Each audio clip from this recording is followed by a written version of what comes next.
দোস্ত কি অবস্থা? আলহামদুলিল্লাহ আল্লাহ করিম ভালো নি? ভালো আছি। তুমি যে যাইতেছো, কবে যাইতেছো দেশে? আল্লাহ যদি নেয় 20 তারিখ ডিউটি শেষ। 20 তারিখে? ডিউটি শেষ এখানে আল্লাহ যদি নেয় রেয়ার জমা। যাই হোক, আমাদের সাথে অনেক দিন ছিলা, কাজ কাম করছো, চলাফেরা ঠিক আছে। যদি কোনো ব্যাপারে কষ্ট পাও, তারপরে মনে করো যে পার্ক আইলেই তো তোমার সাথে দেখা, হ্যাঁ ইনশাআল্লাহ।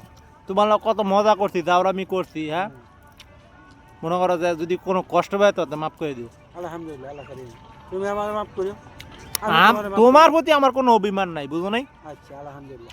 কারণ তুমি হইছে আঙ্গর যদি আল্লাহ তাআলা আমারে আনে কেন দেখা হবে, আর কিছু মতো যদি থাকে তোমাকে বেশি সাথে চলতে পারবো।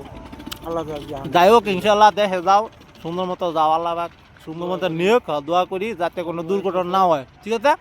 আবার সুন্দর মতো যাতে সুস্থ শরীরে আবার আল্লাহ পাক ফিরে আনে, ঠিক আছে?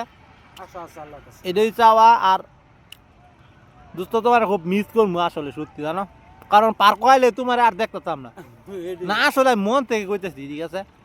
আগে পার্ক আইলে এই এন সাজান ভাই আছে, এন গিয়া দৌড় হয়ে ধরতাম, চিজ দুইটা খাইয়া লেতাম, হ্যাঁ কইতাতে পরে টিয়া দেই, সমস্যা নাই, কিন্তু কেটবি কইলে আমার কি যে কইতা টিয়া পরে দেই, সমস্যা নাই, থাকলে আবার দিয়া দিতাম, ঠিক আছে? আসলে তোমার মতো আর লোক খুব কমই আছে, বুঝছো নি? যাও গাই যে দোস্ত, ভালো থেকো, হ্যাঁ